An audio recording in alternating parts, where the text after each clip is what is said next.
Olá, tudo bem? Moçada do Supermed. Dando continuidade ao nosso assunto, nós vamos ver então agora as relações interespecíficas. O que é uma relação interespecífica, professor? É quando os organismos são de espécies diferentes. Assim como nós vimos na aula de relações intraespecíficas, existem as relações harmônicas ou positivas e as relações desarmônicas. Nós vamos então iniciar pelas relações interespecíficas, harmônicas ou positivas. A primeira relação que a gente vai conversar aqui chama-se comensalismo, né? Então, nessa relação, o comensal se beneficia e o outro, a outra parte, para ela, essa relação é indiferente. A indiferença aqui em relações ecológicas, a gente representa com esse sinal de vazio da matemática. Beleza? Então, o que acontece no comensalismo? Quando é que eu vou identificar num texto de uma questão que a relação está falando, que aquela relação é sobre comensalismo? Quando você conseguir interpretar que existe uma espécie se alimentando do resto da comida de outro ser vivo de outra espécie. Então, o que é o comensalismo, professor? É quando um ser vivo se alimenta do resto do alimento de outro ser vivo. Quando eu digo resto, já está subentendendo que não vai fazer falta para o outro. Então, o fato do outro estar se alimentando do resto não vai beneficiar nem prejudicar o outro. Existem vários exemplos e eu, particularmente, não gosto de me apegar aos exemplos do tipo de relação ecológica. Porque, ultimamente, os elaboradores de questões têm elaborado questões com pegadinhas. E aí você memoriza um determinado tipo de exemplo, relaciona com aquele tipo de relação ecológica e não é, porque ele colocou lá algo diferente. Eu prefiro que você estude, entenda o que é o comensalismo, porque os atores dessa relação podem ser vários, depende do que o examinador vai colocar.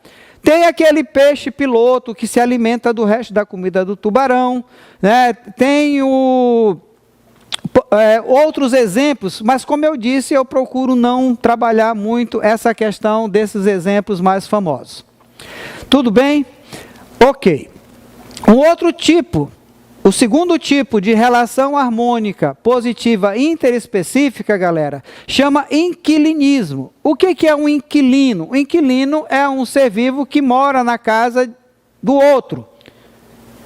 Ele, inquilino, se beneficia. Ele vai ter alguma vantagem pelo fato de estar morando no corpo do outro.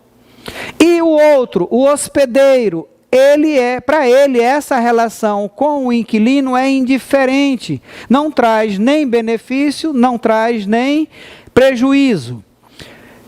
Então, toda vez que em uma questão deixar transparecer para você que um ser de uma espécie mora internamente ou externamente no corpo de outro ser vivo, não trazendo nem prejuízo, nem benefício para o outro ser vivo, mas ele se beneficiando, nós chamamos essa relação de um modo geral de inquilinismo. Um tipo de inquilinismo muito frequente em provas é o epifitismo. Coloquei até aqui em destaque. Ep significa sobre, fitos, planta. Então, quando uma planta, ela se instala sobre outra planta maior e vive ali, sem ela tendo a planta epífita, tendo benefício, e a planta hospedeira sendo indiferente.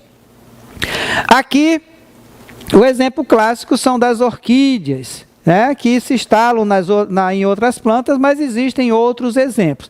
Como eu já disse anteriormente, reforço aqui o meu conceito de que o importante é você saber o que está acontecendo nessa relação. Então, o que está acontecendo nessa relação? Um ser vivo está vivendo internamente ou externamente sobre outro ser vivo, ele se beneficiando e o outro sendo indiferente. O terceiro tipo de relação interespecífica é chamado hoje de protocooperação. Dois seres vivos trocam benefício, favores, um beneficia o outro beneficia um, mas essa troca de favores não é obrigatória para a sobrevivência de ambos. Se faltar um, o outro continua a sua vida normalmente e mesmo caso se faltar o outro. Então, é uma troca de favores que acontece num determinado momento e eles se separam e vão viver sua vida, certo?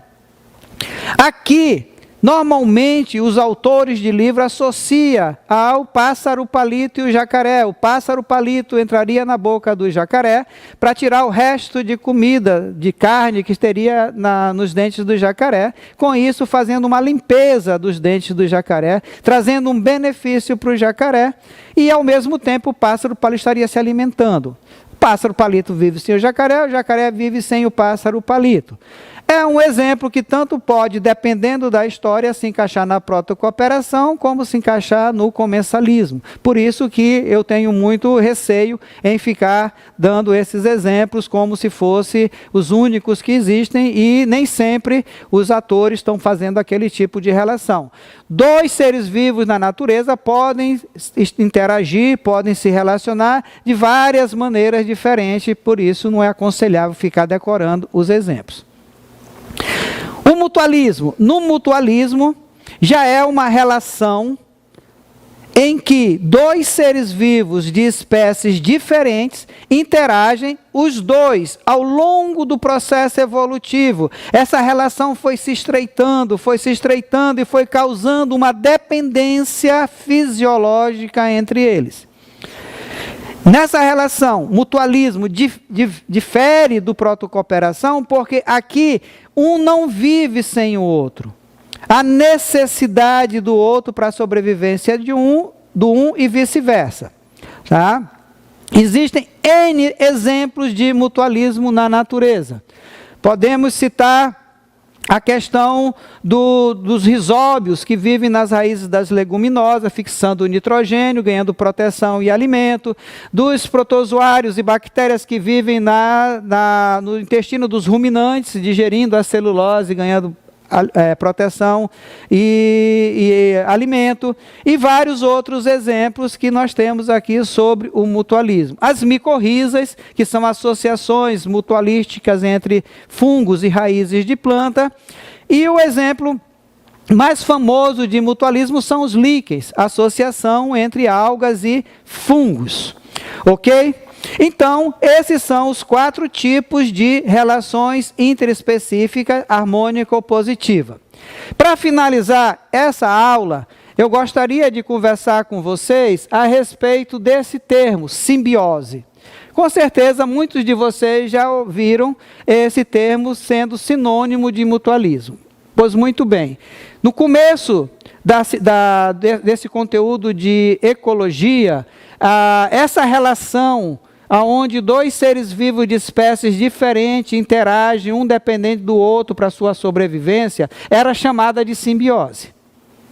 Mas hoje, simbiose pode ser usada tanto para a relação harmônica, como para relações desarmônicas.